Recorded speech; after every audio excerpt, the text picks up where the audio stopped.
Hello, everyone. The date was July 22nd, 1995. The venue, the famed Centenario Stadium in Montevideo, Uruguay.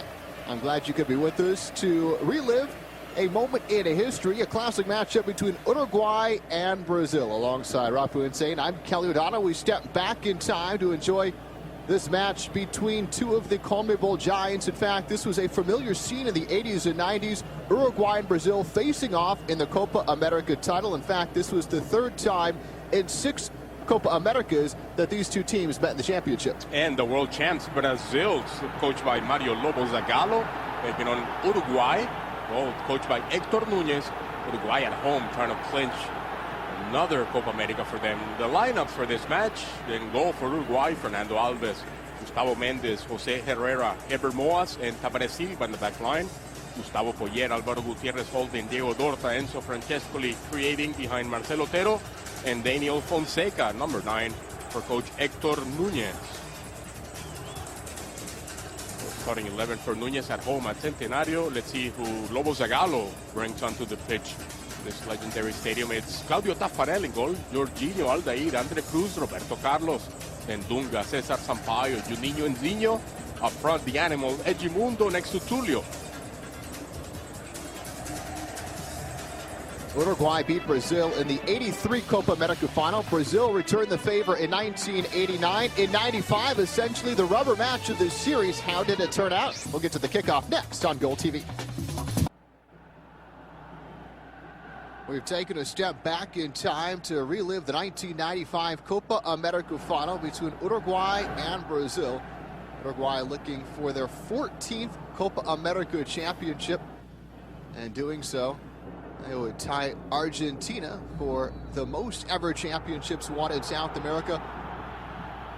Brazil looking for their 5th Copa América title. Of course, Brazil in yellow, moving from right to left at Centenario Stadium in Montevideo. So, and this is the summer of 95. Remember, in the summer of 94, Brazil clinched their 4th title. And Coach Barreira, and the assistant was Mario Lobo Zagallo, who's now taken over the national team. Made a few changes. And the back line, Andre Cruz, number 14, who was playing for Napoli. Very talented left-footer central defender. And Roberto Carlos starting back line for Brazil, replacing Leonardo. Also, Juninho Paulista with number 10 earned a start in this lineup for Brazil. There you have Zinho, who's playing right now in the USL with Miami FC. There he was playing in Japan after the World Cup in 94. A lot of players from Brazil went to Japan. Zinho just celebrated his 40th birthday within the last week.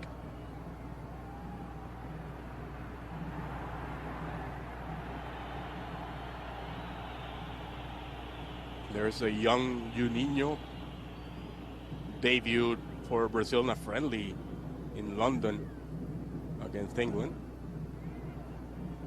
Brazil won 3-0. So Claudio Taffarel is the goalkeeper. He was still playing in Brazil before traveling to Italy, played for Parma in Serie A. He was playing for Atletico Mineiro. Right back, Jorginho, who's had still Cafu on the bench, was playing in Japan. Aldair, the veteran, played until he was 40 years old for Roma. Andre Cruz and Roberto Carlos, the back line. In midfield holding, Cesar Sampaio with number 5, and Dunga. You see the young Roberto Carlos. Dunga, the coach today for Brazil. Zinho and Juninho, the playmakers. The animal Edmundo with number 7, with center forward Túlio. Now for Uruguay, coached by Héctor Núñez, a veteran coach who made most of his career coached in Spain, had Fernando Alves in goal. Right back, Gustavo Méndez. In the middle, José Herrera, who played for Cagliari. José Herrera, by the way, played right back. He was switched to sweeper later on in this tournament by Núñez. Eber Moas is the other central defender. Tabaré Silva, the left back. Holding in midfield, Gutiérrez, number 5, and Poyet, number 11. Dorta and Francescoli creating behind Fonseca, number 9, who was playing for Roma. He ended up in Juventus later on with number 7, Marcelo Otero. There you have Marcelo Otero asking for the ball. Ball set inside the area, but it's Taffarel sprinting off of his line to collect. Quickly outlets to the far touchline.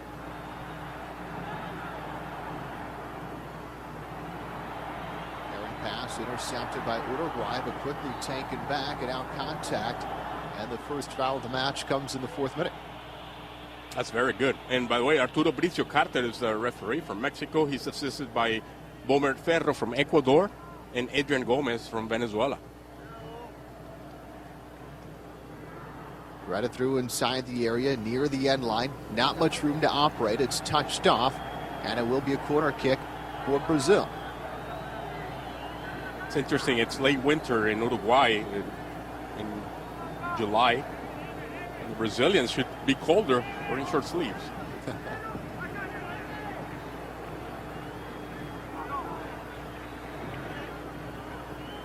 Zinho to supply from the corner. And swinger popped in the air by Alves, who the keeper was fouled.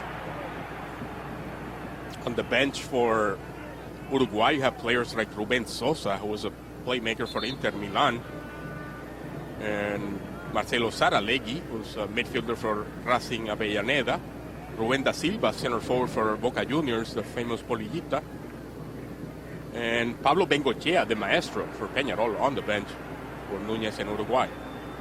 Zinho defended by 2, touched out of bounds by Adonolfi.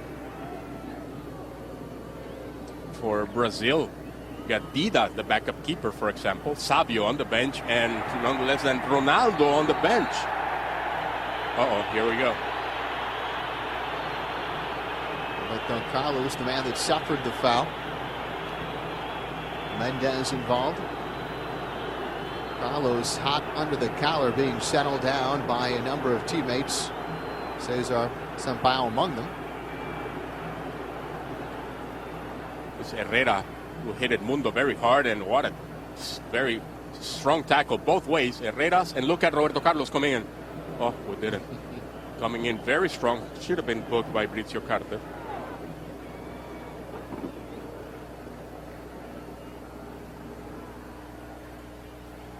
Yeah, he wrote him down. Roberto Carlos got booked by Bricio Carter.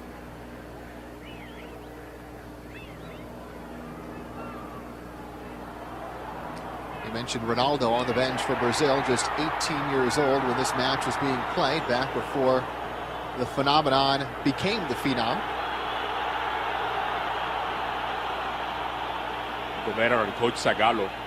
Every time Brazil wins a title, you gotta find him. He's involved He somehow. was there He's somehow. the coach, he's the assistant, he's a player, or he's something, but he's there, sitting on the bench.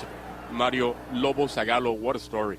In fact, he's the first footballer to win the World Cup as a player. Did it twice as a coach and as an assistant coach, of course, with Brazil every time. And most of the times, Parreira's involved. For example, in 1970, people forget Carlos Parreira was the physical strength coach for Brazil when Mario Zagallo was the coach.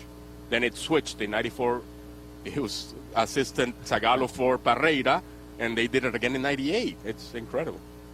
I think 98 is the only time he hasn't won it, Zagallo, when he's been involved. And he was close. He made it to the final.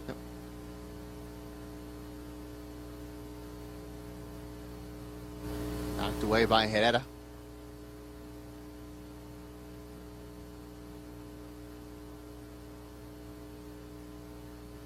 Good misdirection, finding space out on the flank. Juninho drifting ahead, looking for the service. To instead, Brazil protecting the ball. They drop it back in their own half, and another confrontation as the Mexican official Arturo Carter has to intervene.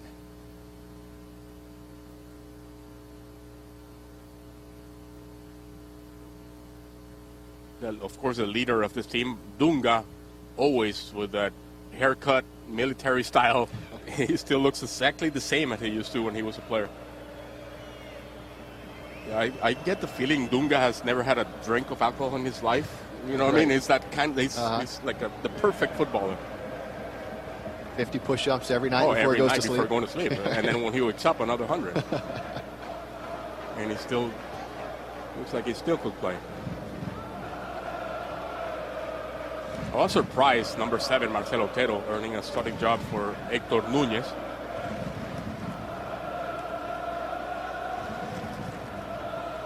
I thought Rubén da Silva was going to be the starter.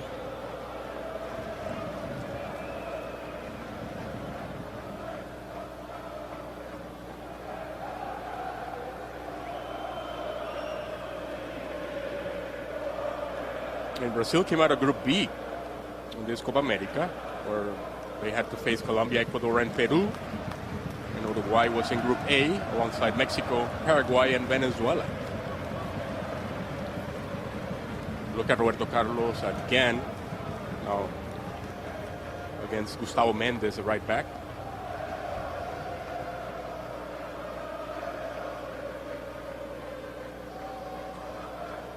Slashing effort to win possession, slid through inside the area, pulled across the mouth of the goal, and touched off for a corner kick. That was Enzo Francescoli stealing the ball, then right away pushing forward, getting into the 18.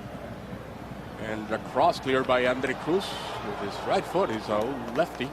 Andre Cruz, very talented center back. Reminds me of Edinho in '82, same style. Shallow kick knocked outside the area, but tracked down by Francescoli. Knocks the ball square, shows in support, back for Enzo. Trying to dodge a pair of yellow jerseys, sticks with it, down he goes, and gets the call. Enzo fouled by Dunga. Dunga and Zinho closing down on the talented Francescoli.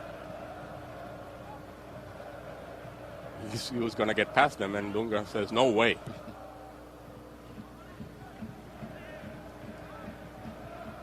Francescoli putting the ball near the penalty spot. Had it off frame. Now goal kick to Brazil as we reach the end of the 10th minute of play.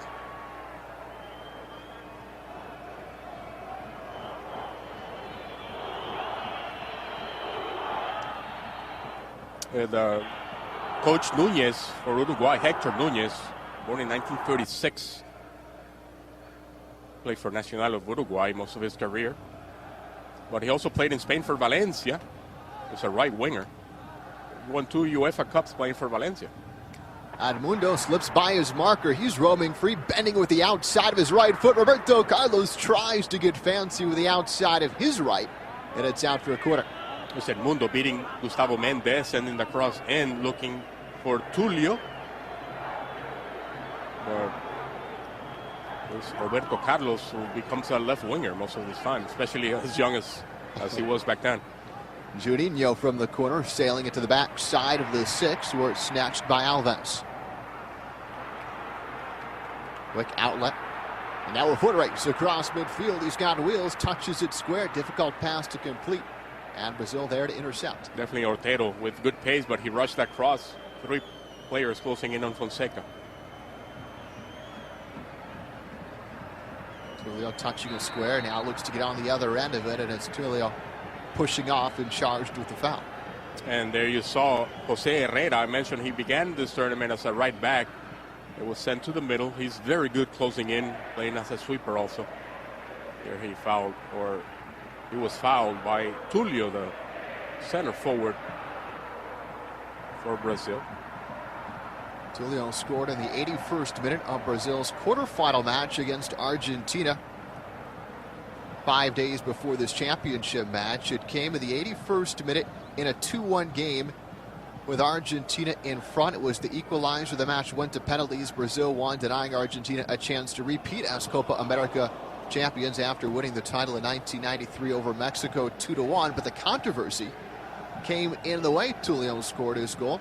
Went off of his hand, uncalled by the officials, and still many Argentines will gripe over that blown call as Túlio was able to lead Brazil to the penalty shootout and now on into the finals. And they had to attend. Jose Herrera stayed on the ground for a while. Herrera was playing for Cagliari in Italy back then. Túlio for Botafogo in Rio de Janeiro. A chance for the service. It comes in innocently on the turf. Quickly cleared by Brazil. Túlio at option square. Instead, they'll try and claw their way down the touchline. And Carter will give the free kick to Brazil.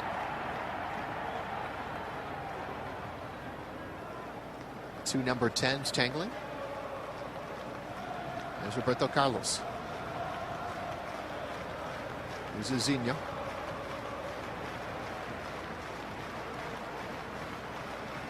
Back to Roberto Carlos, playing with Zinho still. Dancing around Moss. Roberto Carlos slicing a ball inside the box.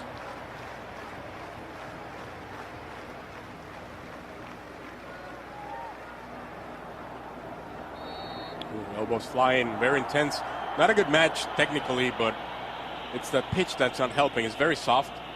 Remember, it's late winter in Uruguay. With Poyet goes very strong against Dunga. Poyet, who was playing in Spain back then, ended up playing in the Premiership. He was playing for Real Zaragoza back then.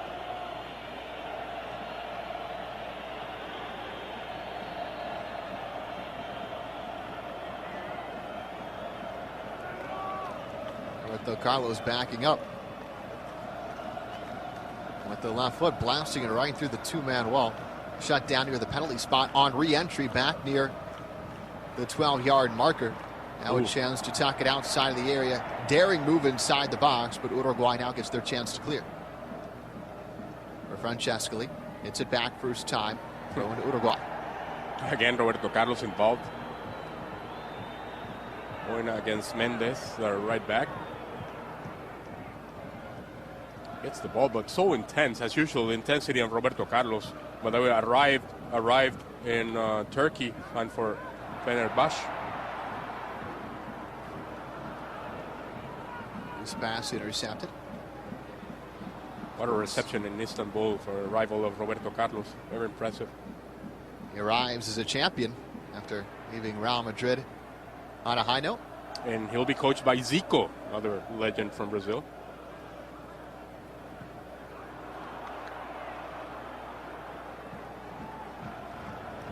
Brazil again trying to operate down the far flank. It was Jorginho who rushed that one. I mentioned after winning World Cup '94, a lot of players from Brazil went to the J League. They had began, and of course Jorginho ended up at Kashima Antlers. Ronaldao, the original Ronaldo, the big central defender, ended up at Shimizu S-Pulse. Cesar Sampaio from Yokohama Flugels. Dunga and Júbilo Iwata. Zinho and Yokohama Flugels. So, Leonardo at Kashima Antlers. Great start to the J League back then. And very talented players. World Cup winners behind Lobo Zagallo. He was one of the first left wingers who dropped to midfield, changing for three strikers to a 4-4-2 back in '58. Quality tackle. Out for a throw. You mentioned Brazil's triumph in the '94 World Cup. The United States, it's interesting. In the round of 16 at the '94 World Cup, Brazil faced the U.S. They won that game 1-0. That was the game where Leonardo elbowed Tab Ramos and fractured his skull. Well, the two teams met in this tournament just a year later in the semifinals, and Brazil won by the same score, 1-0.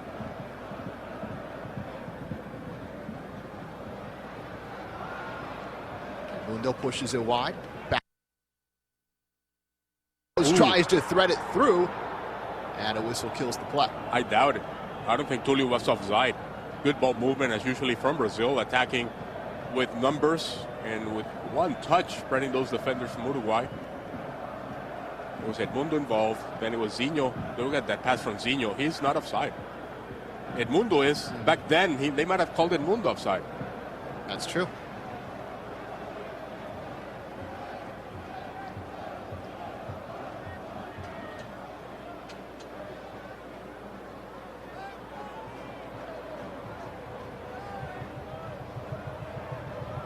Ball lifted over the defense. Corral just between the lines. Touches square. Now looks to knock it inside the area. Walked outside the box and played into touch.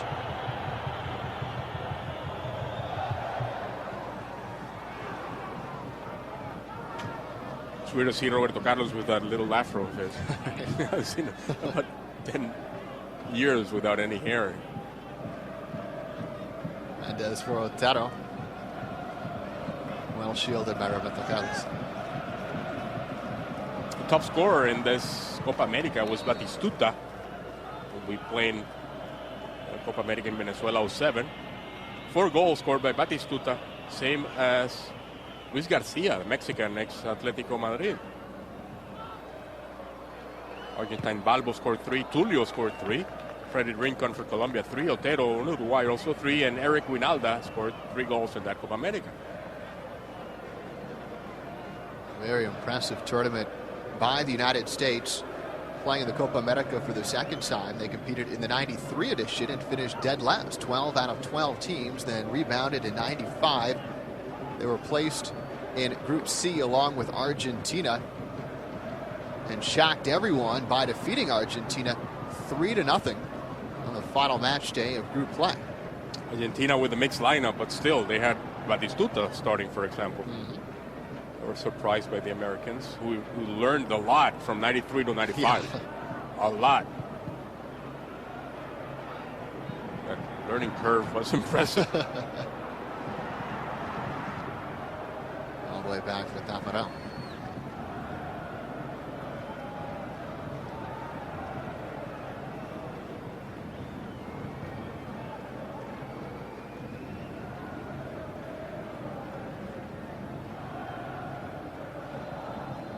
The Copa America is the oldest international soccer tournament in the world. The first edition in 1916.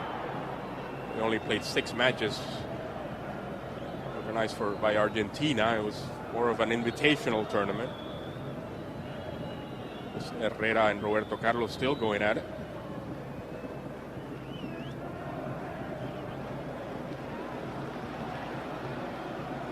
Like that also, you used to play every 2 years. Which changes to now every 4 years.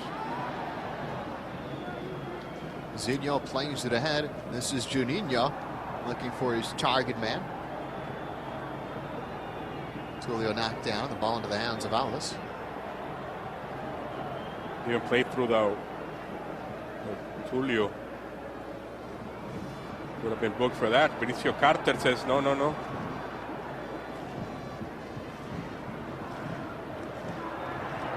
Brazil pushing ahead once more. Edmundo. And the door slammed shut on Edmundo's attempt. But out now for Zinho. Heavy touch. Puts himself in danger, but does well to recover, and it's all the way back for his keeper. Sampaio knows his position. A heavy touch, not helped by the pitch, but still protected the ball. Not allowing Uruguay to recover there. Could have been very dangerous.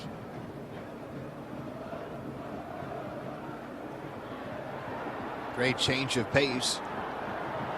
Defender scrambling back. Here's an opportunity. Tugged through.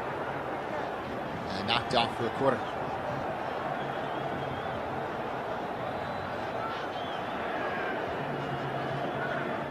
Edmundo back then was playing for Flamengo. He went to...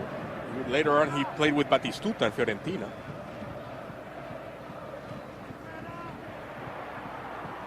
Great interception.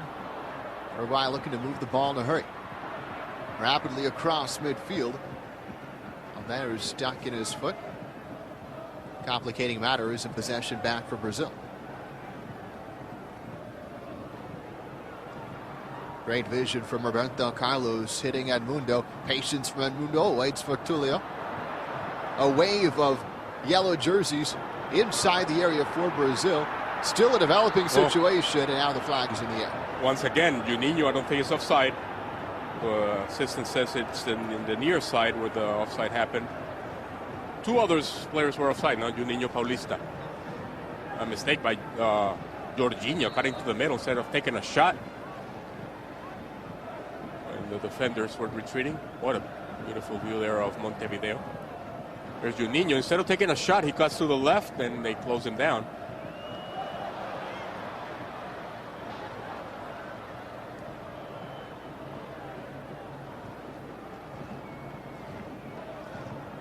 So next Copa America we'll be watching at the end of this month. We'll be playing in Venezuela, which is the only country that had never hosted the Copa America until this summer. And still the only country in South America without playing a World Cup.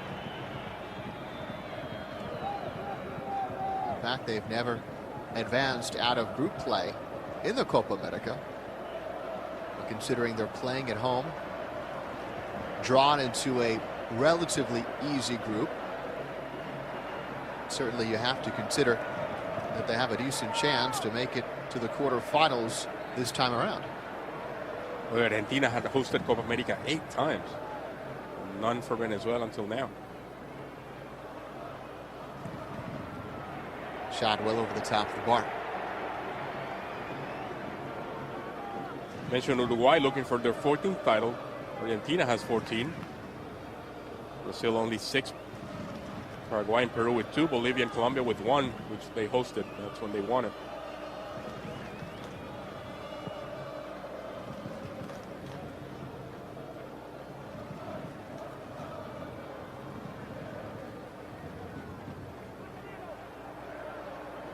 Túlio slipping back into his boot. There's an impressive record for Uruguay in Copa Américas. They're undefeated at home in Copa Américas. 38 matches, no losses. Winning 31, drawing 7, including this one. Much of that has to do with Uruguay playing in this stadium where historically the national team has been almost invincible at Centenario. The last couple of qualifiers where Venezuela surprised them. Yeah. Believe it or not. They lost here in Montevideo to Venezuela in the last qualifiers.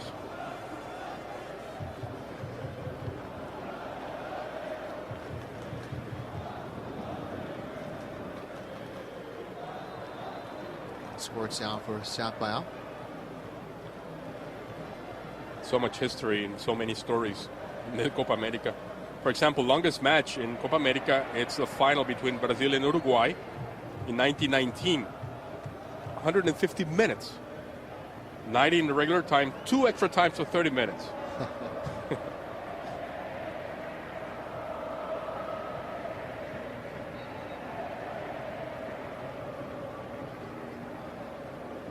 Brazil won that 1-0 after finally getting a goal. When you have to imagine the players were crawling by the time the match finally came to its conclusion. And back then, really, there were no substitutions, no cards, right? Nothing. Just keep playing till you drop dead. Good touch back over the top for Francescoli. Ropes it in. Dodges a trio of defenders. Finds support. Good ball movement now from Uruguay. Fonseca. Laid off for Fonseca. Quality touch from Juninho. Back for number 10. Turning the corner is Edmundo. He's ripped to the carpet. And that draws the attention of Arturo Carter. Free kick for Brazil. The animal loses his patience waiting up front. He drops to midfield, and they know better. They cannot let him start from midfield. If he starts dribbling, he'll continue. And harder to stop him later on. But right away, they slow him down.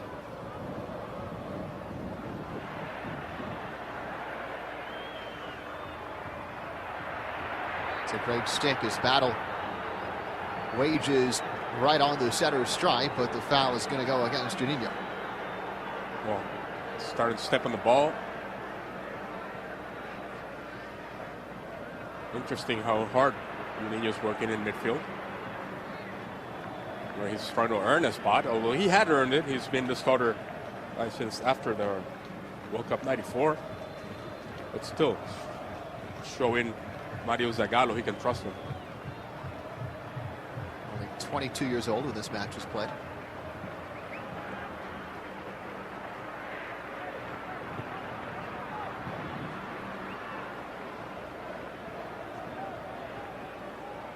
Zinho. Roberto Carlos directing traffic from the back, taking his time, picking out his captain, Dunga. Now the ball checks up. Dunga's pass a bit unlucky, but is still corralled by Edmundo. He goes flying inside the area, but play continues. Dunga to intercept.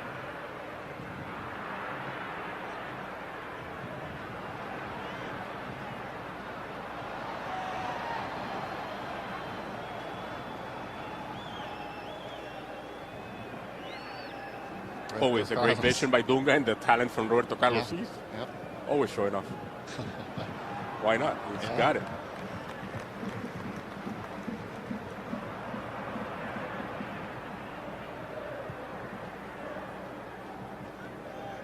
Here's Juninho. Turns and faces the target, has some help in front, tries to hook up with Túlio.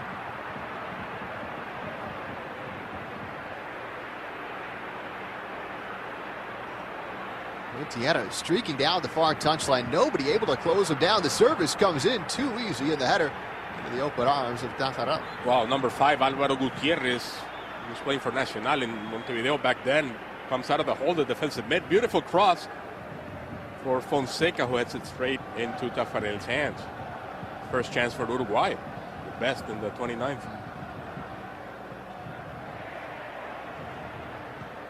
Vermoas, again, not allowing Edmundo any comfort, and Núñez screaming at his players. He thinks he should have scored already. And Zagallo's furious they allowed Fonseca that header in the small box almost.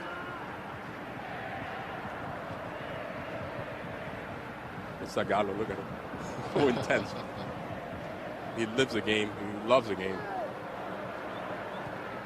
Roberto Carlos does well to elude the defender and hit Juninho.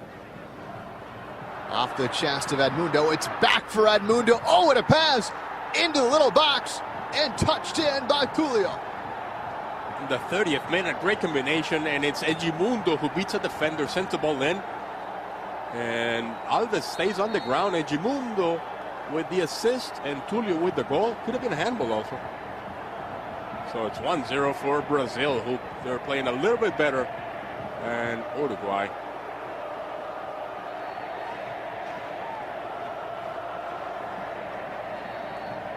Beats Tavares Silva to that ball. It's Zinho involved again with Edmundo, give and go.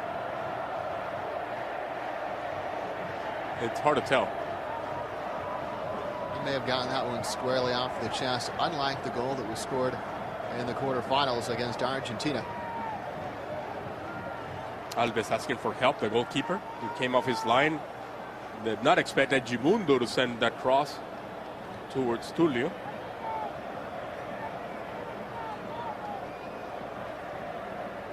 Third goal of the tournament for Túlio.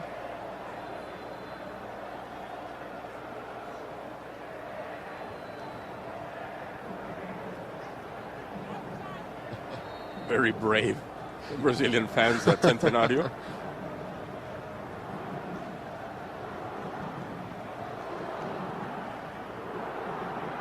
Let's see if this angle. No.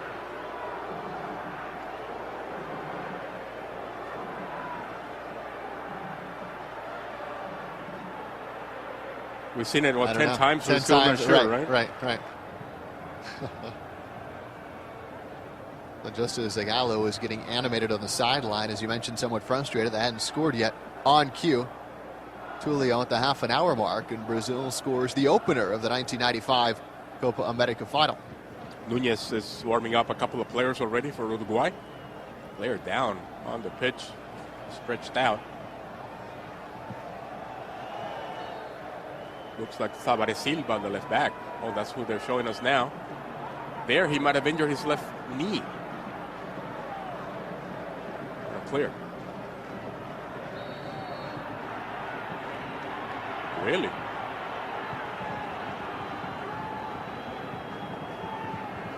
Zinho booked by Maurizio Carter. A foul against Francescoli.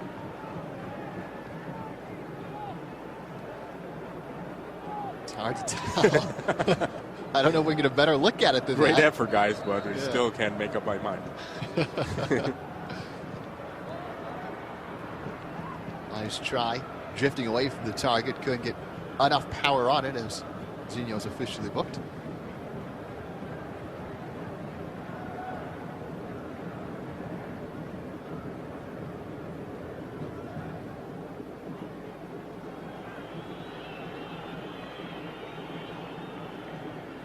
Uruguay holds an interesting record.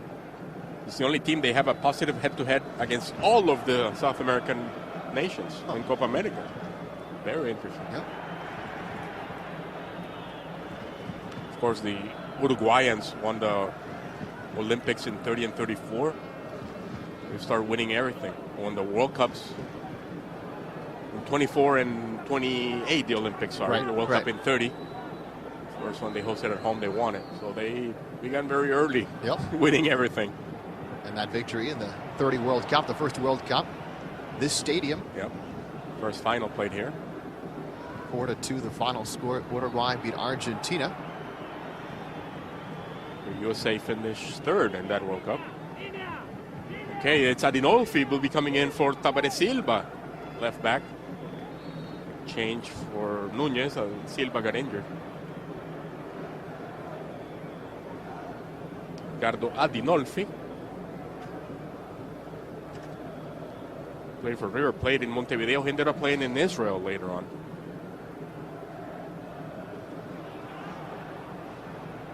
Pass picked off. A tangle of limbs. Zinho and Mendez going at it. That should have been his first yellow card. Now it could have been his second.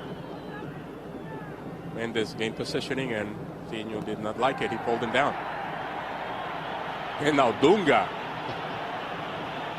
claims he's in hard on Mendez. Says, don't do that to a little guy, number 11.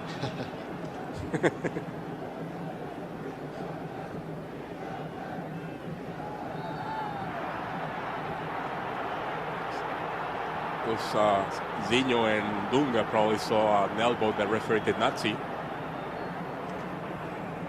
In the 35th minute, a very good chance.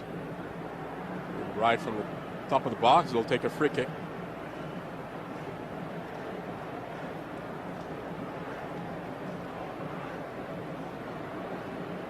Yet going down. Good chance for Enzo.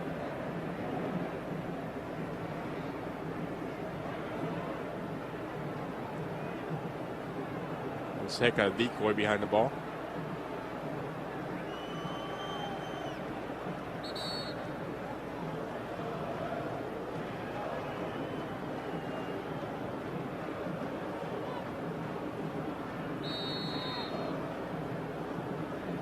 Enzo, and he tugs it just about a yard wide of the target.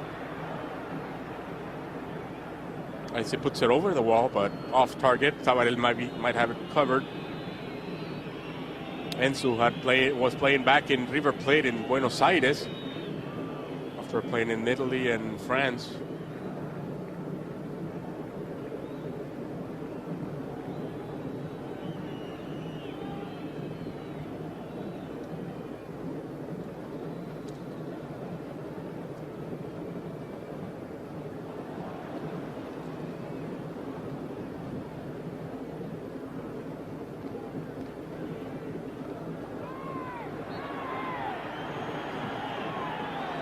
Once again, Mendez the victim of another foul. Again, it's Zinho living dangerously. Both are Uruguay and Brazil involved in games with a lot of goals. In 1927, Uruguay defeated Bolivia 9-0. 57, Brazil defeated Colombia 9-0. Game with the most goals in 1942, Argentina defeated Ecuador 12-0. You can say defeated. And 1945, Brazil 9-2 over Ecuador. Fans applauding the efforts of Edmundo. Getting by Moas, goes down in a heap with a free kick given to Brazil.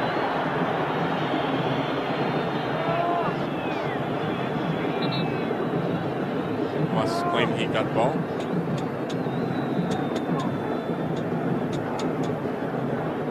Without a doubt, one of the top forwards in the world back then at Jumundo.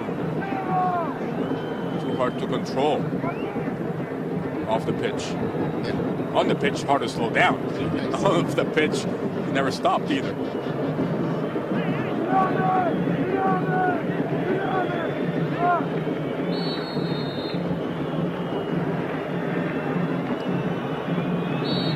Five men crowding the wall. A trio of options behind the ball.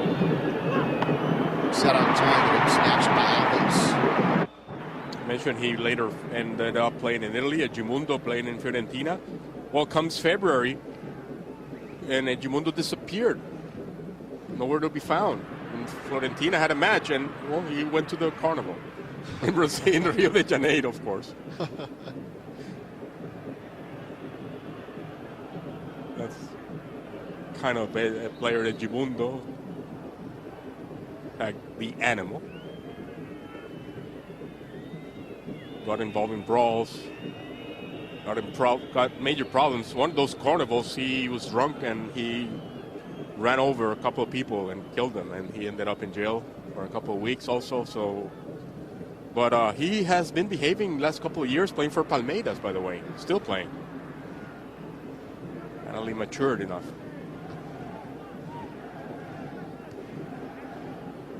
He was only 24 when this match was played.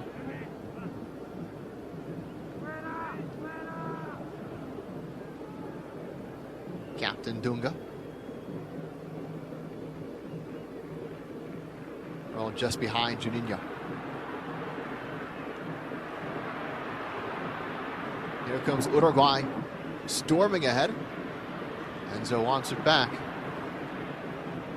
Otero should have taken a shot. Where else was he going to dribble into the 18? Ouch. Somehow Sinho's always getting hit. There you go.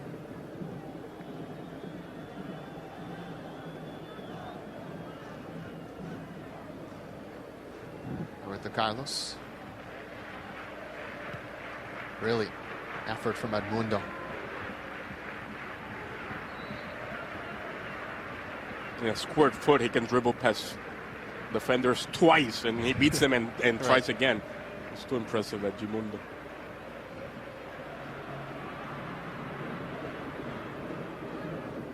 Closed down by Juninho. 1v1 cross still comes off, but ineffective as it's scooped up by Taffarel.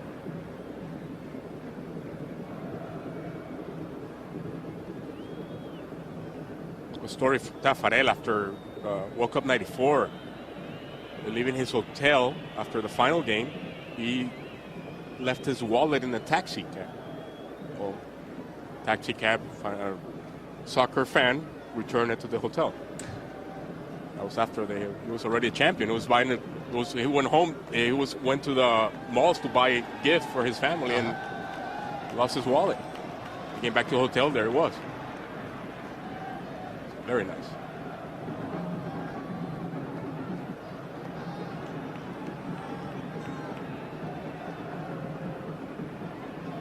Mendes plays it square.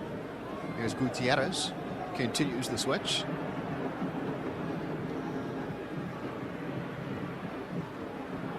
Poke towards the end line and no chance. Arilolfi pushing forward. But once the defenders realize he's going to lift the ball, chip it over them, their heads, they step up, and everybody would have been offside.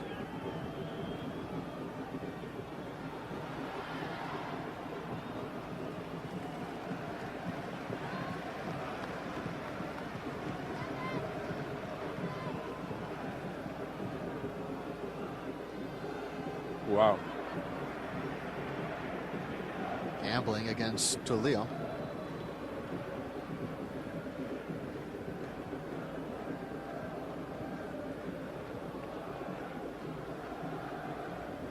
Great composure by Juninho to bring it down. Spreads it out wide. Jorginho. Back with Juninho. Settled by Roberto Carlos. Edmundo. Again, elusive. Now continues his run through the area. And nearly found the seam. They had a wide open Edmundo.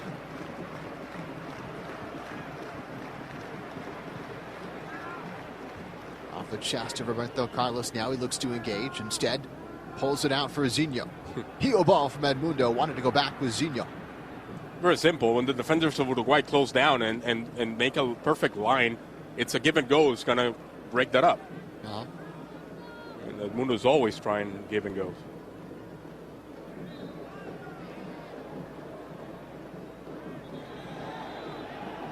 Switch by Dorta.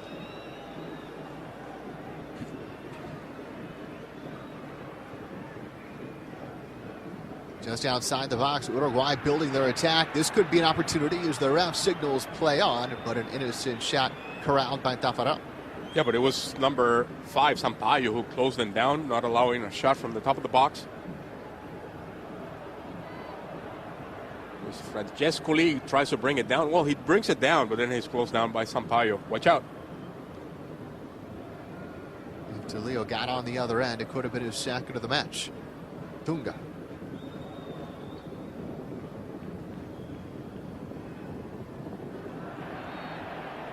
And a lapse in concentration from Roberto Carlos. It's the 44th minute. I don't know. I don't think Uruguay can tie it before the end of half. Could have been a foul inside the 18, they're showing us. Núñez is going to have to make some changes. They have the tools on the bench. I forgot to mention Núñez, by the coach Atlético Madrid, coach Tenerife, coach Las Palmas, Valencia, Rayo Vallecano, all Spanish teams, Granada and Valladolid also in Spain.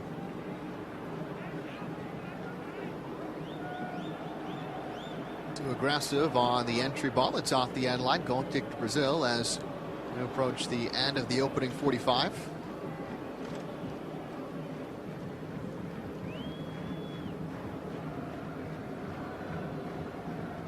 The second half of Uruguay, maybe make a couple of changes up front. Otero and Fonseca have been well controlled by the Brazilian defenders. Elusive run through the center circle, but then a loose pass, and it's intercepted by Zinho. Roberto Carlos just inside his own half. Searching ball. Pushed down onto the flanks. An opportunity as we roll into stoppage time. No one had made the run to the back post. It was Túlio offside up the middle, according to the linesman. And it was a good call.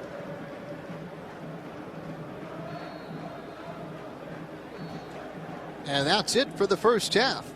Brazil in front, 1-0. Túlio at the half-an-hour mark. The difference in this contest so far. We'll step aside. Highlights from the first half of the 95 Copa América final coming up. Brazilian fans enjoying themselves. Their side in front, 1-0 at halftime. It's the 1995 Copa América final. And we are now underway in the second half from the Centenario Stadium in Montevideo, Uruguay. 60,000 fans on hand for the final of the 37th edition of the Copa América tournament. Sergio Martinez, a striker from Boca Juniors, comes onto the pitch for Uruguay, replacing Daniel Fonseca.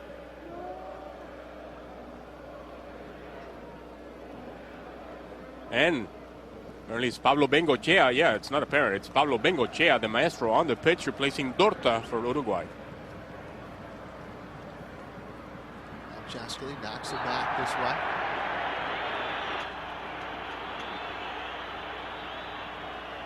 Adinolfi pushing forward, the left back, fouled by Jorginho.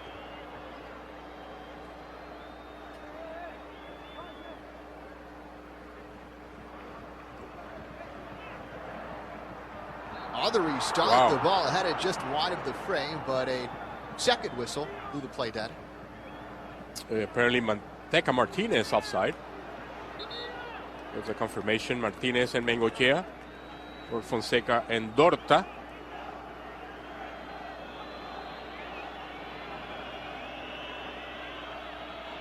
Bengoechea, Peñarol player, also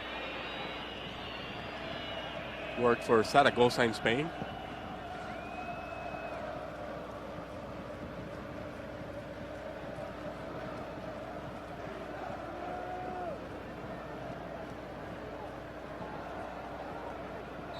Wow, Dunga getting hit from behind.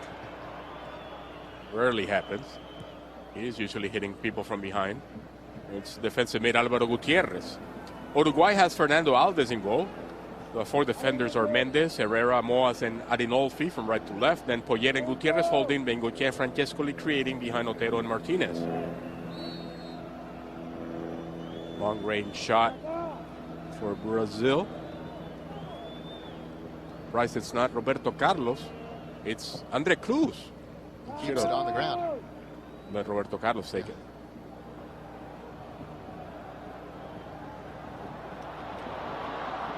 pass out in front, fancy with the heel, but intercepted by Captain Dunga. And Sergio Martinez, not as talented dribbling-wise as Edmundo, but also very dangerous forward. Very savvy there. He's fouling Sampaio. Under duress, tries to release the ball upfield. Ricochets off towards the touchline. It's kept in play as play surges forward. The entry ball is snuffed out just inside the area. Pass on the ground. Did not work that time. More offensive Uruguay in the second half, of course, trailing a goal. By a goal. With Bengoechea and Francescoli pushing up farther up behind Otero and Martinez. A lot of work now for Poyet and Gutierrez. Mendez triggers the restart. Dunga.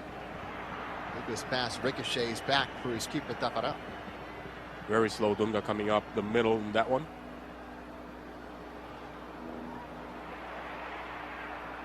Jorginho complicating himself, got into the middle.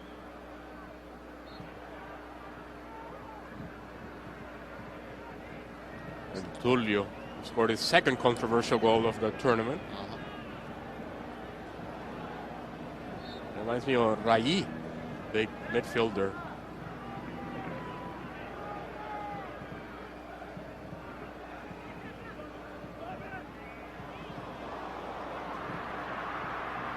Settled just inside the area, but away from target. Now bent back the other way. Tossed in near the penalty spot. It's loose. Popped into the sky as Tafarel chases after it. An impressive touch by Francescoli trying to push the ball towards Otero. The ball came from the far side when Martinez got involved.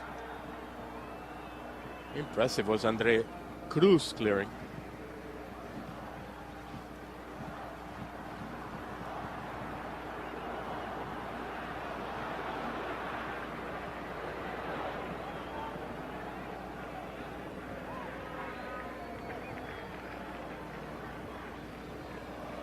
First half, we mentioned Brazil's run to the championship, getting past Argentina in that controversial match. They went to penalties in the quarterfinals and then beating the United States 1-0 in the semifinals.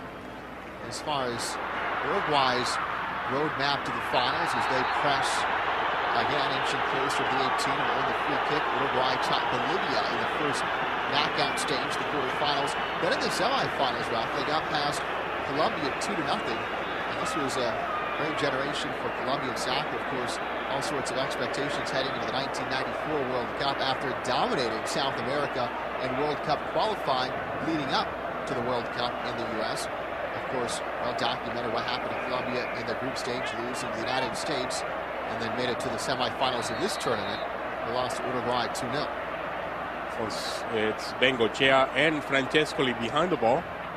Bengoechea better in free kicks. And it will be Bengoechea to step up and deposits it in the upper 90. Once Bengoechea, it's pretty much his first touch. One step, bends it over the wall, finds the top corner. Impressive golazo by Pablo Bengoechea. No chance for Tafarel.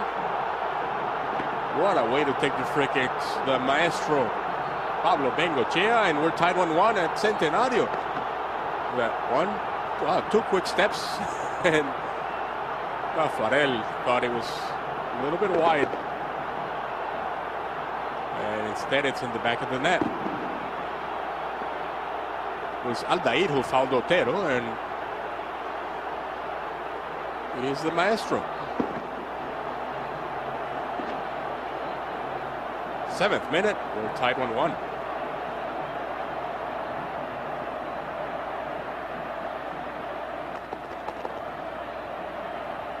Struggle on the clearance.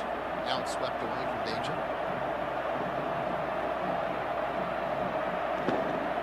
Let's wait for a reaction from Brazil. Still plenty of time, 40 minutes more or less. And now it'll be advantage Uruguay in counterattacks with Martinez on the pitch. Francescoli dumps the ball into the corner for Otero. It's swept away. On a throw in for Uruguay.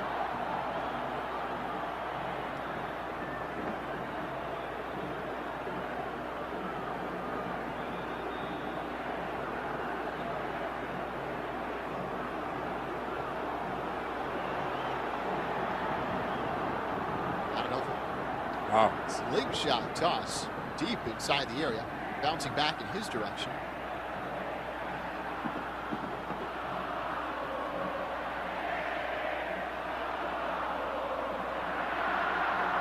Zinho struggling. Ball from Poyet. Finds the space. This is Mendez now. Couldn't split a pair of defenders.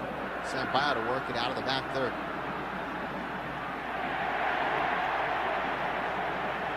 Very impressive defending there. Herrera closing this very good sweeper. Improvises a sweeper. Juninho. Short pass for Zinho.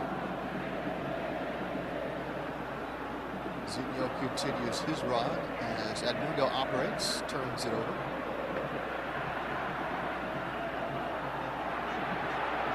Hopeful ball out of the back. Nervously headed back for Taparão. Jorginho.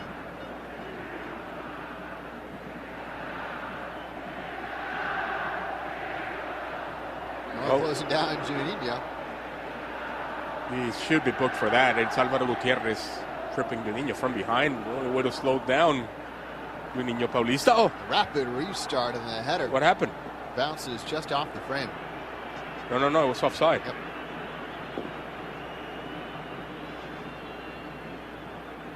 Túlio offside, not Edmundo who scored. Wow.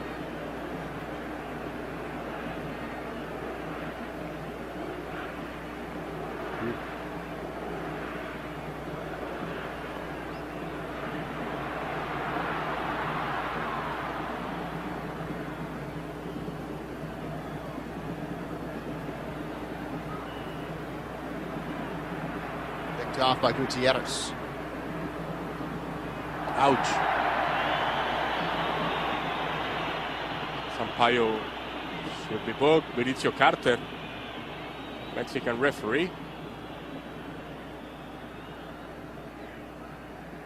was not booked.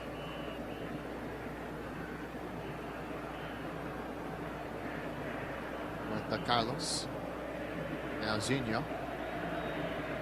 Running unabated. Now he feels some resistance and goes back. Roberto Carlos sends in this service and defensively headed off for a Brazil quarter kick. Those crosses will, defenders of Uruguay will have the advantage. One of the best clearing those crosses. Nobody's listening to Alves.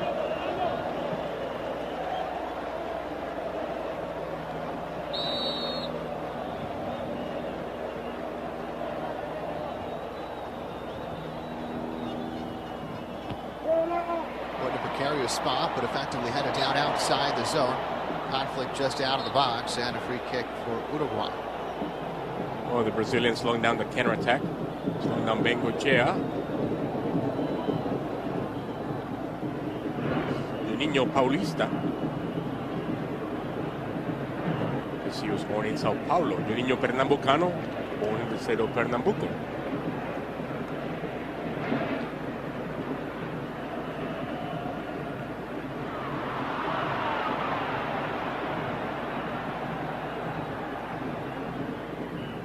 Carlos just a bit off the mark. Pass intended for Edmundo.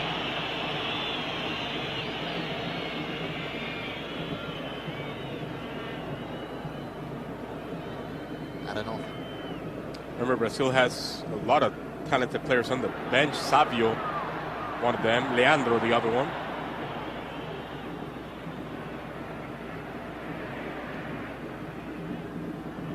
And Ronaldo on the bench. Again, he was on the bench in the World Cup, did not play. Yep.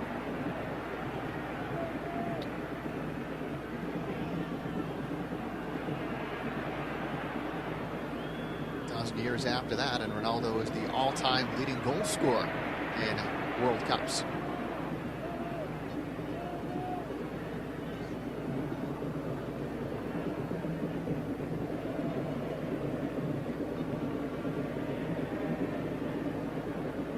Jorginho back for Taparão.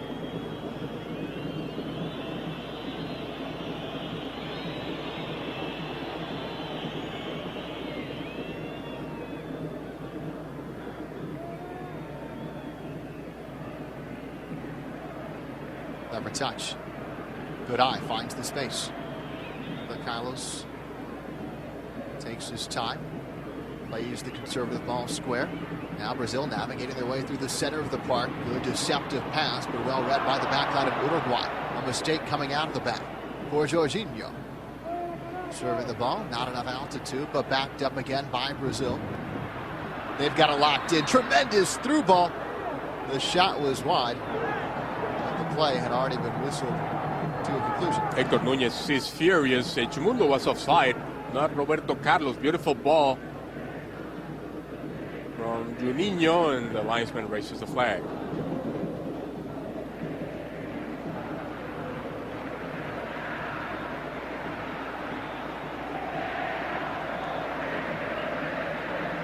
Bengoechea asking for help from the assistant, and he got it. Bengoechea playing right midfield. He's got to track Roberto Carlos back. That will never happen. So he will ask for help as much as he can. That's one of the reasons he's on the bench. There's Dunga being held from behind. Works his way out of the jam. They were saved there by the assistant. Mistake by Andre Diaz trying to clear instead of towing it out. See that? Tow it towards the linesman. Yeah. Is that a handball? I think so. Yeah. Ouch. Oh. Yellow card.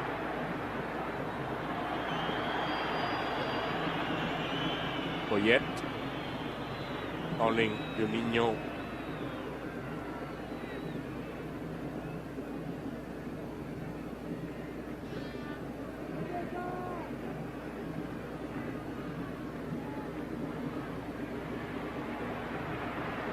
Mundo is very smart. He gets rid of the ball quickly. If not, he's going to get hit by Moas.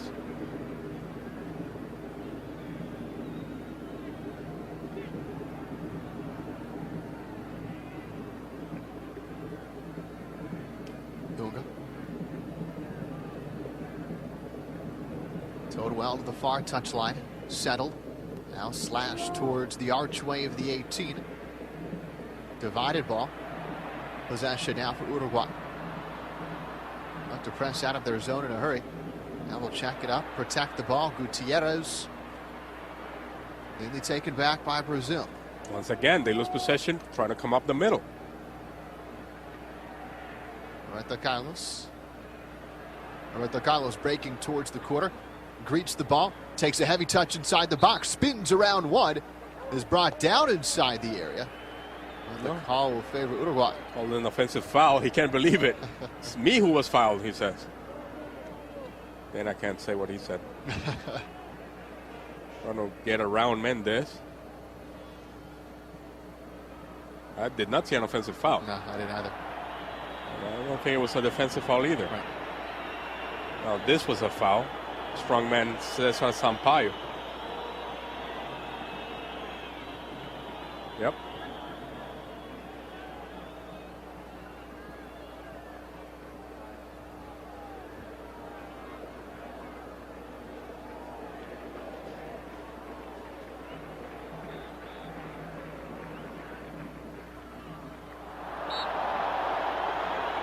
Oh, that dangerous play.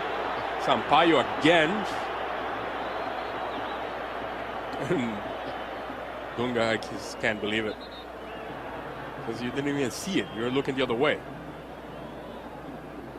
See, he's looking at the ball when the foul happens. Even still, Francescoli took the cleats right into the lap. Yeah. Okay, another dangerous free kick. 17th minute.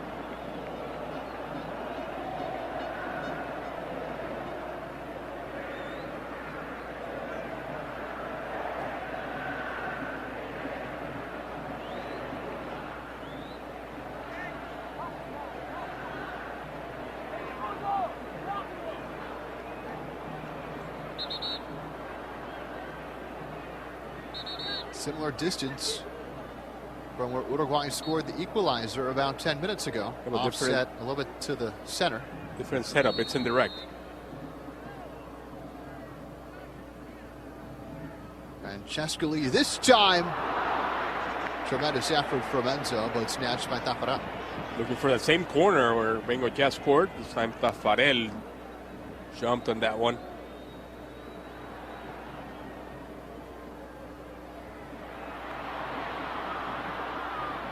Again, Uruguay pressing ahead. And it's Francesco centers the ball. Cleared away by Dunga. It's too hard for Martinez to win a ball in the air. Next to Aldair and Andre Cruz.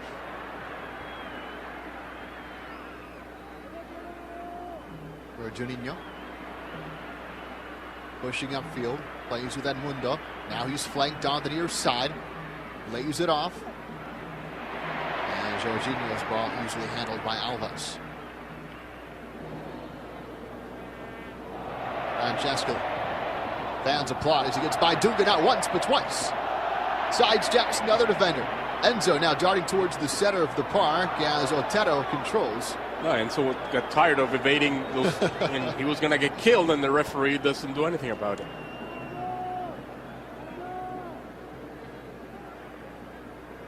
Virginia.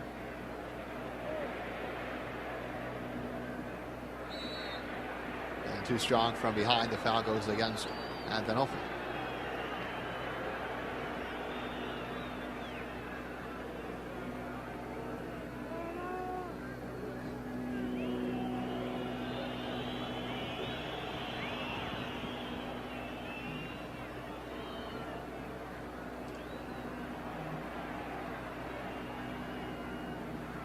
Zunio. Roberto Carlos rolls it back for Andre Cruz. Back to Roberto Carlos. He'll use Juninho. So Roberto Carlos measuring for the service. The ball set inside. 1 against 3 inside the area. Daring cutback, but effective. And that's Dunga whistled for the foul. 20th minute, Enzo getting more involved, carrying his team forward. Want to win this Copa América at home.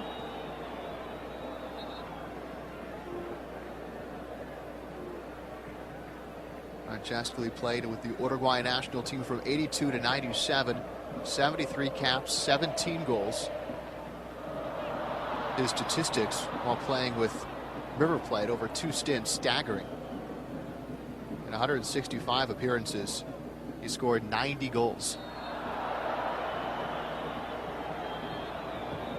It's a different position, the one he's playing right now for Uruguay.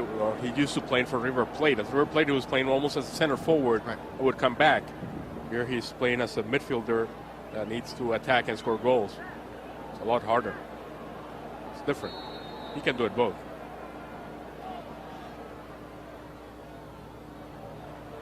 But as it's closer to goal, he'll have better chances.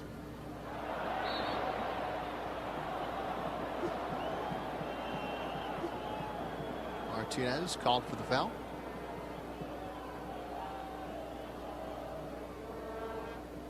Pulling down Roberto Carlos. Juninho. Pressure from Bengoechea. That is Juninho. And sees the yellow card. It rarely happens. He usually gets hit. His hitting. 3rd yellow card, Roberto Carlos, Zinho, and now Juninho for Brazil.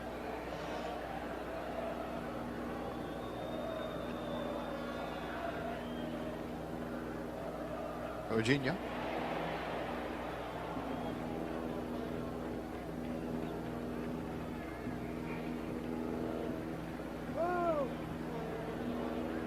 Edmundo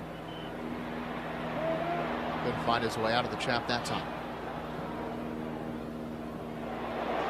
Impressive spin. Now it's a foot race, clearly held from behind. Hugo finishing off the challenge. It's past Aldair, turns on him. Marcelo Otero, who ended up playing in Spain for Zaragoza also, playing. No foul from Dunga.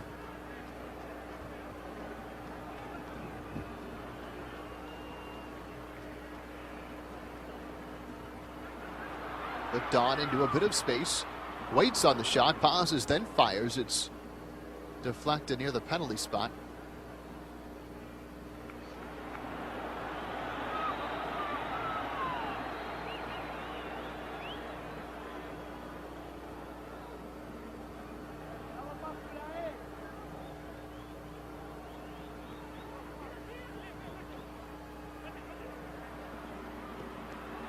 Shot with the left foot. No spaces found by Uruguayans. Watch out. The corner counterattack.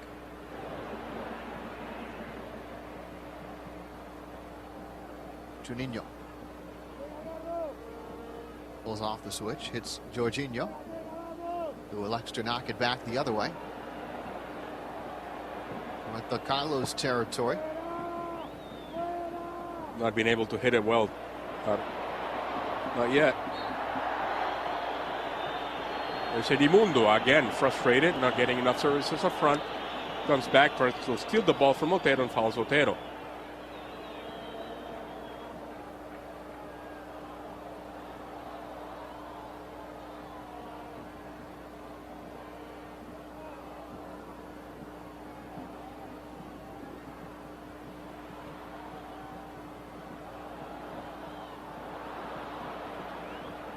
Errant pass easily picked off.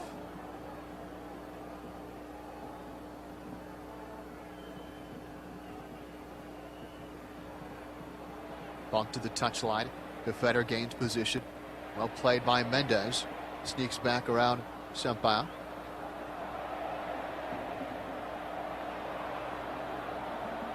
Gutierrez releases. Andre Cruz will play with Tafarel.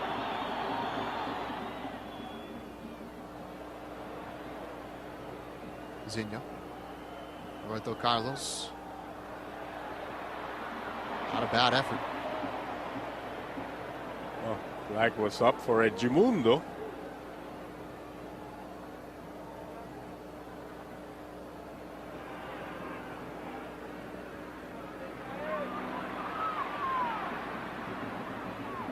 Martinez off Uruguay throw. The hands of Bengoechea. This is Adolfi.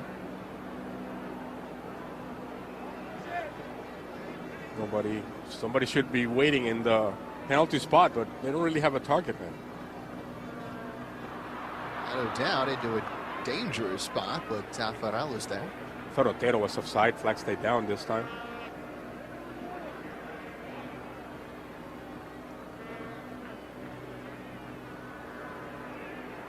Dangerous play.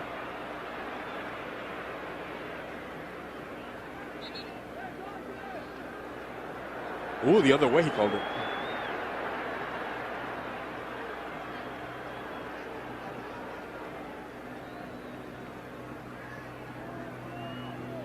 Uruguay trying to catch back up to Argentina in total championships won in the Copa America in 1993. Argentina won their 14th Copa America title. This will be number 14 for Uruguay if they can get past Brazil. Brazilians, meanwhile, looking for their 5th Copa America title. That Argentine win was under coach Basile, the same coach who will be behind them in Venezuela this summer. Alfio Basile.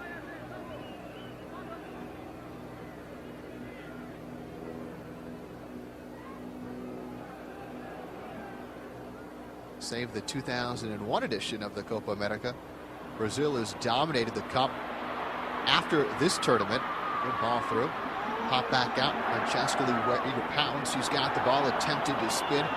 Shut down by a pair of yellow jerseys, but Uruguay not giving up possession. Gutierrez is chasing after it, but the ball rolls off the park for a Brazil throw. Brazil won the title in 97, 99, and 2004. So 3 of the last 4 Copa America titles belong to Brazil.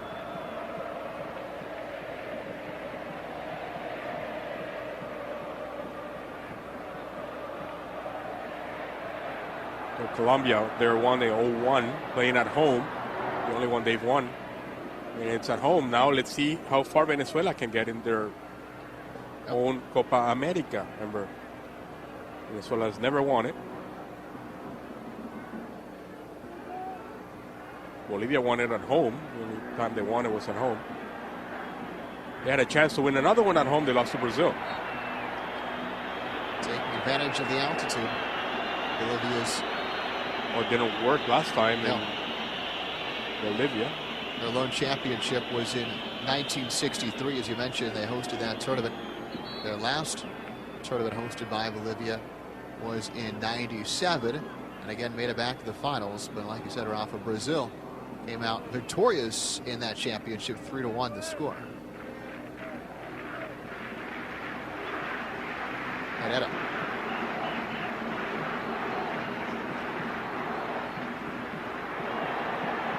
thrusted towards the end line. Now the cross, bending away from Daffero. What a great idea. Crashing through was, I believe, Francesco. No, flying through was Martinez. Yep. Flying over the head of the defenders. Or is Francesco? Wow, I thought it was Martinez. Cross from Adinolfi, far side. Yeah, it was Enzo.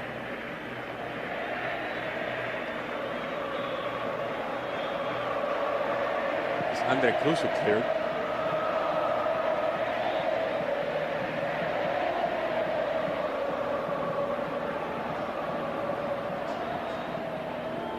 Zinho drops it back. Possession for Captain Dunga.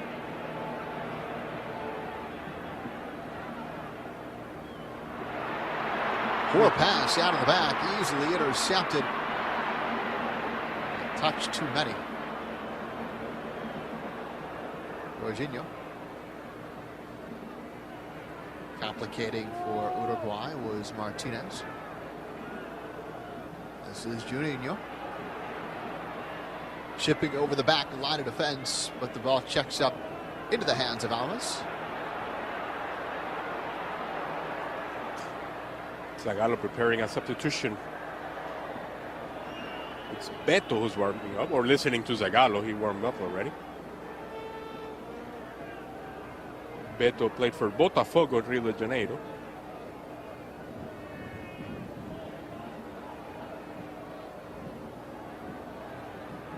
Oh, Zagallo played for Botafogo in Brazil.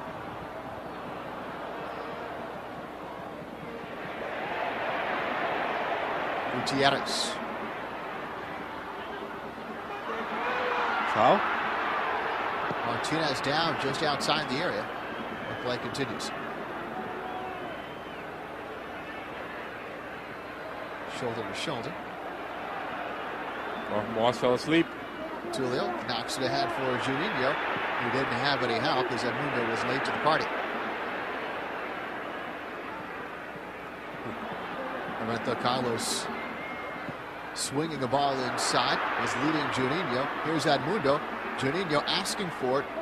Instead, the idea was to hit Jorginho.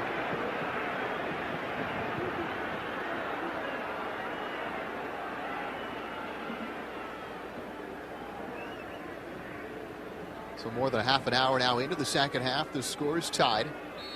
At the end of regulation, penalty kicks would be required to break the tie if either team was able to strike before the end of the second half.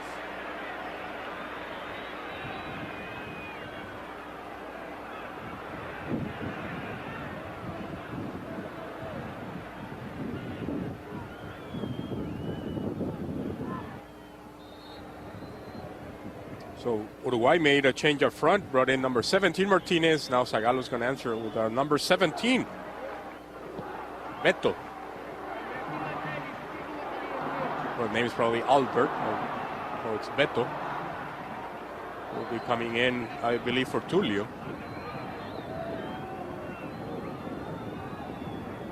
Not to be confused with Bebeto. Oh, that's double Beto. That's right.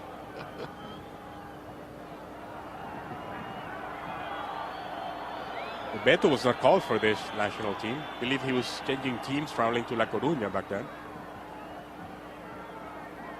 From Flamengo. Wow. Carlos puts the carrot out in front, chases after it. Alves is there. Finally, one from Roberto Carlos.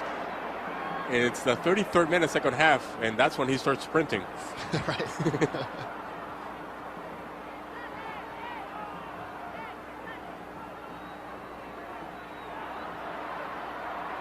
Very talented Andre Cruz in trouble. Edmundo.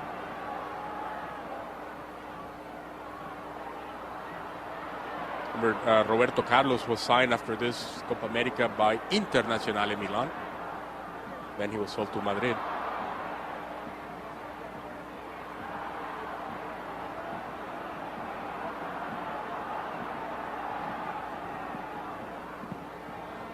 Swish for Jorginho. Drops it back into his own half. Brazil careful with possession. Dunga. Juninho. Sandwiched and a free kick now to Brazil. And Vinicius Carter will allow the substitution now. The 34th minute. Oh, it's Juninho Paulista coming off the pitch. Worked very hard. Also got a yellow card. The man who I believe was traded this summer to Middlesbrough in the Commission. Number of 95.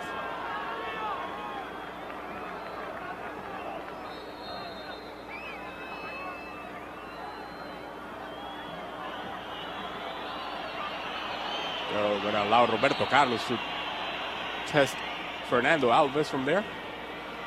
He's got it teed up.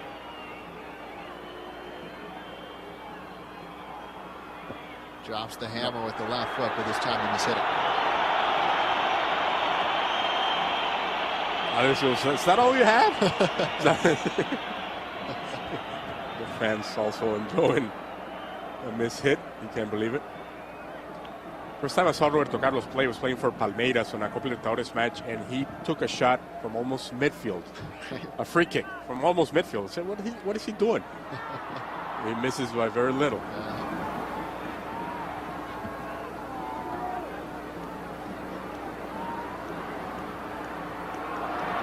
Good decision. Terrific through ball, but Amigo couldn't do much with it.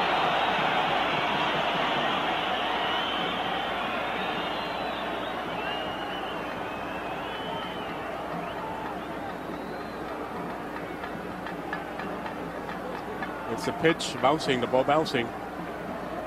There, look.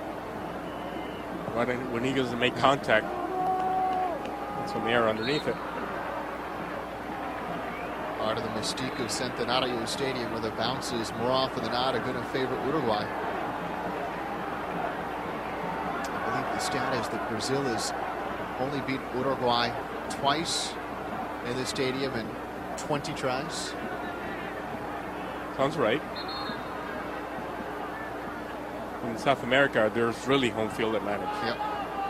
In the Copa Libertadores, in the Copa Américas, in the qualifiers. It's very important. The home field advantage really matters.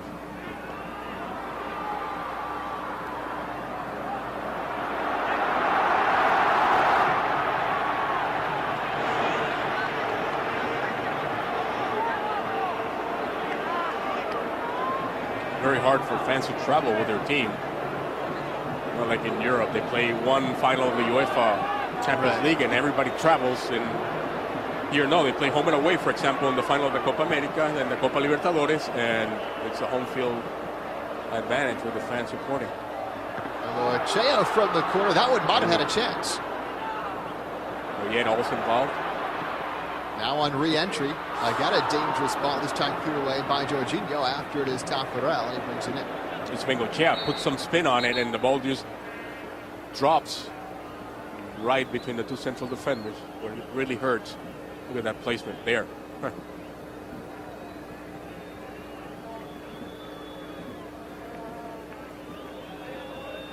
Well, Ever Moa's out of position, trying to slow down Tafarel.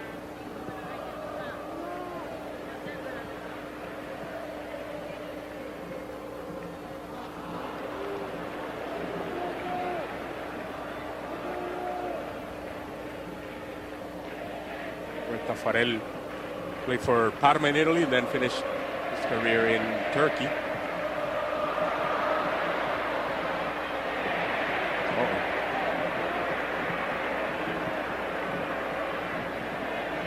Edmundo has been dangerous throughout the match. Back the other way. Jorginho keeping the ball away from Martinez. For Roberto Carlos.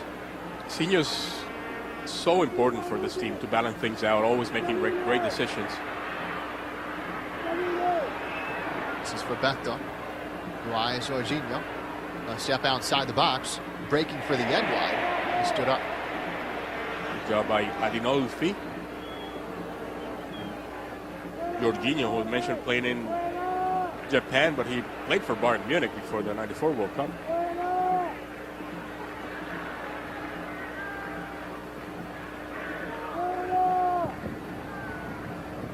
Foul. Dunga. Jorginho twisting the ball inside. Offsides. Túlio again, caught offside.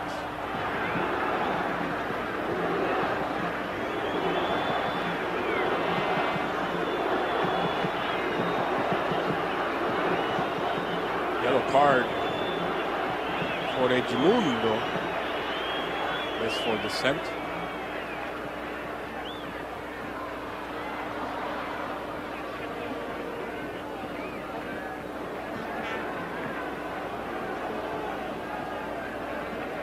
Zinho walks into Uruguayan territory, towing the ball towards the quarter.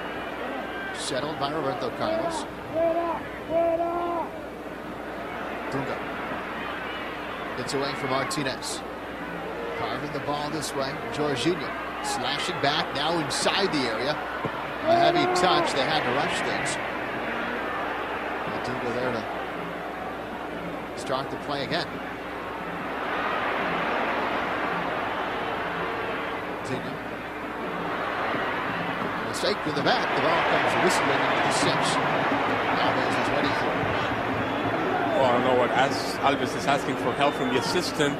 I did not see an offside this time. Alves thought so.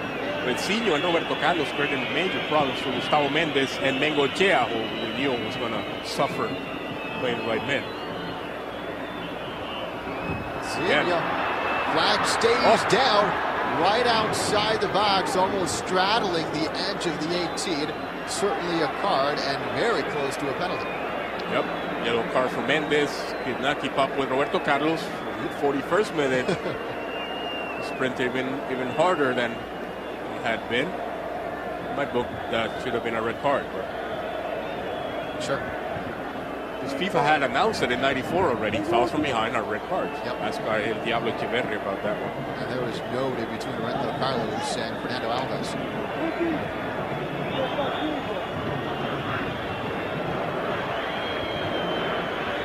Now everybody wants to take it for Brazil, of course.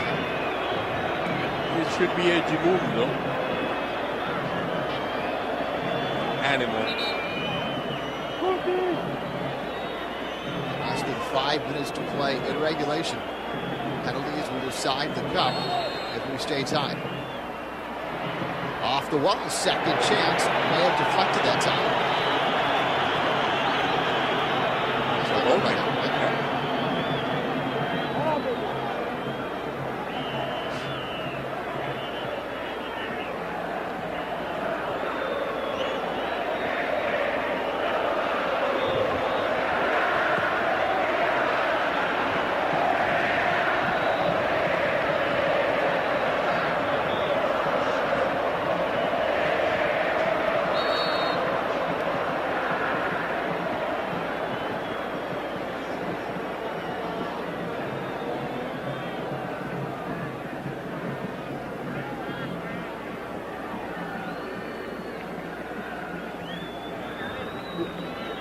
By the way, Dunga and Brazil are in Group B for the 2007 Copa América.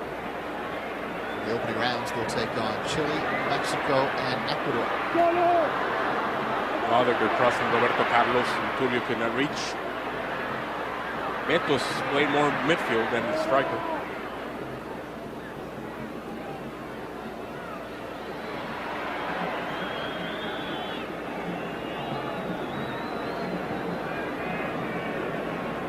Uruguay are in Group A.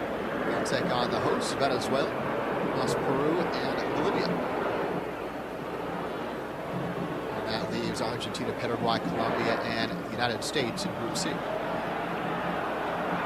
There are two groups of death, really. Group C is very tough. Group B, things. It's Peru, Bolivia against Uruguay and Venezuela. Again, the long throw. A chance to do it again in the 44th minute.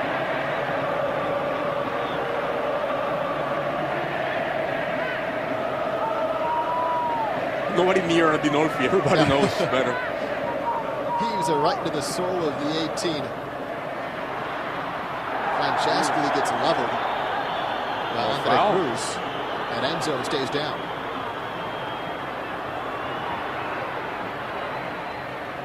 Still down.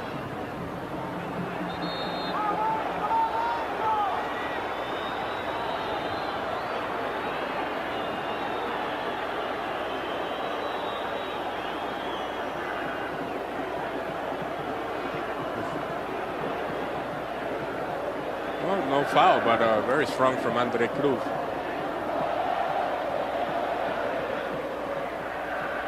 Where's Dunga going?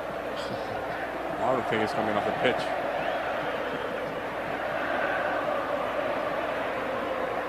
Into the 90th minute. Dunga gets booked by the Mexican Arturo Bricio.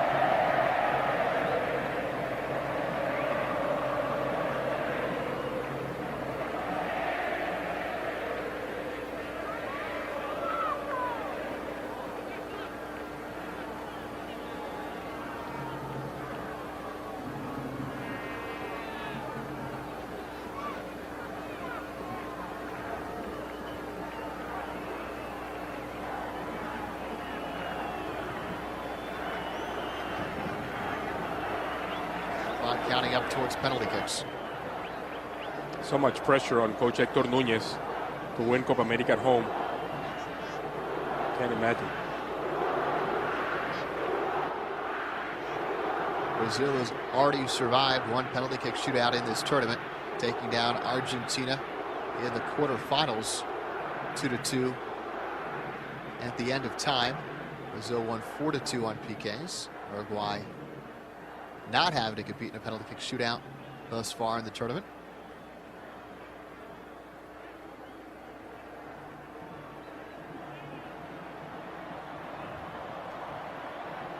In the semifinals, it was Uruguay with goals from Adinolfi and Otero defeating Colombia 2-0, and Uruguay is already at the year with the only goal against USA. The third place, then it was 4-1 Colombia over USA. Bill Max Moore scoring for USA.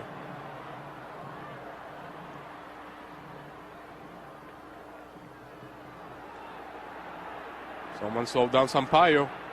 Brazil perhaps a final chance as they counter now in stoppage time. Beto. Oh, poor effort by Túlio.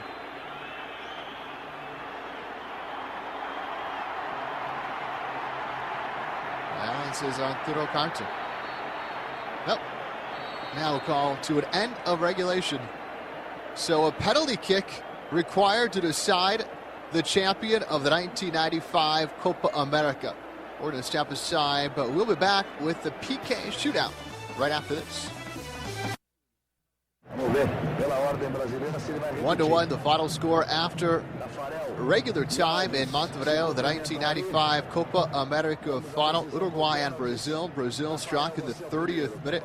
Túlio, the goal scorer, but Uruguay was able to equalize just 6 minutes into the second half. Bengoechea, who was brought on as a substitute to start the second half, put the Uruguayans back on level terms. So after 90 minutes, nothing decided. 1-1. We go to a PK shootout, and Enzo Francescoli poised to shoot first for Uruguay.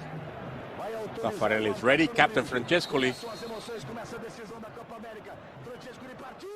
And the Prince, no problem, as Francescoli puts it past the diving Taffarel. And Uruguay converts on their first attempt. Always elegant Enzo Francescoli. Good guess by Taffarel.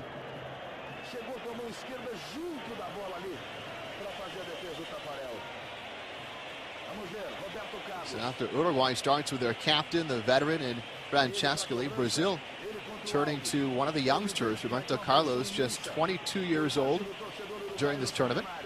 He's been mishitting the ball all afternoon. Let's see now from the spot. Fernando Alves between the pipes for Uruguay. Ooh. Keeps it on the deck and scorches it past Alves. Was that between the legs of Alves? I think he mishits it again. Wow, he did. Not a good one, but it's in the back of the net. 1-1. Trying to hit it too hard. He missed hitting it.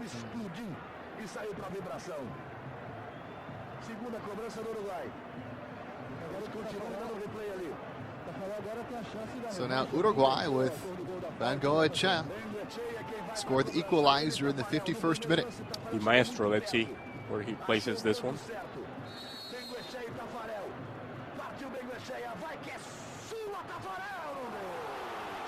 Another shot kept low, and again, Tafarel was in the neighborhood, but couldn't keep it out. Looks casual, but he knows exactly what he's doing. Spins it away from Tafarel. So it's 2-1, Uruguay.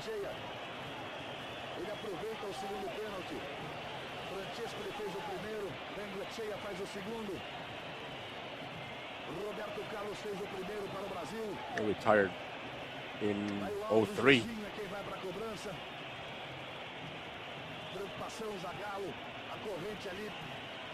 And Zinho. They had won the World Cup when PK's. Yep. 94. Yep. Over Italy, of course.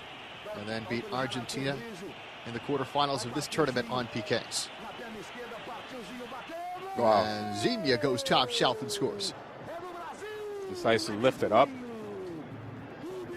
So sure of his talent, Zinho. No problem beating Fernando Alves. Best penalty so far taken by Zinho.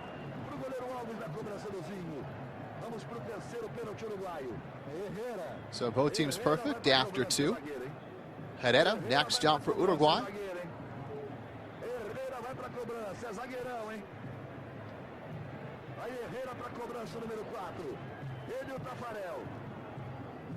The sweeper from Cagliari.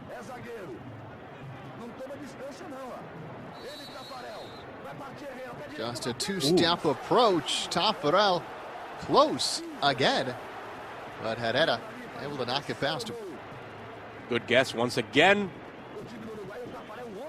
No way he will reach, but good try.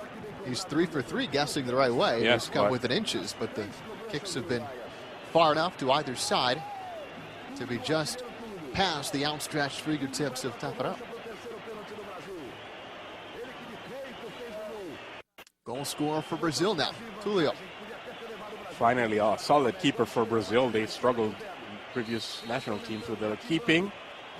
Top goal scorer in the tournament for Brazil, and it's saved. Wow. Too casual, just toes it straight into Alves. Well, Alves guessed to his right, but still.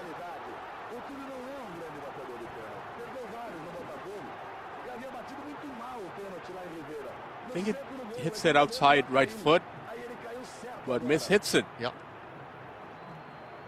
He kicked second for Brazil in their penalty kick shootout victory over Argentina in the quarterfinals and scored.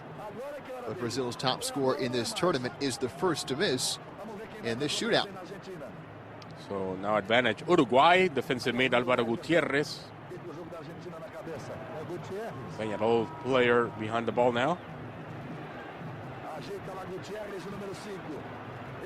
A chance to go up 4-2 in the shootout. Drives it into the back of the net. This time it's Tafarel goes to his left, the ball to his right. And advantage Uruguay. The next kick becomes a must-make kick, trailing 4-2. Imagine we'll see the captain for Brazil. And it will be Dunga. If he misses or Alves saves, it's all over. Number 14 stays in Uruguay. If not, I have to wait for Uruguay to take their next one. Here he is, the captain, to extend the shootout. Wow. It's good. Alves guessed to his right, but Out of reach from the captain. 4-3. Túlio misses. 4-3. And now for Uruguay, it's Sergio Martinez. Had a chance to win. Uruguay 4 for 4 in the shootout. Martinez can make it a perfect 5 for 5 to win the cup, and he's done it. Uruguay champions of the 1995 Copa América. They did not miss. They took the 5. Francesco Bengoechea, Herrera, Gutierrez, and Martinez with the winner. Túlio, who scored in the 30th minute, misses from the spot. So celebrations that's inside Centenario and all over Montevideo and Uruguay.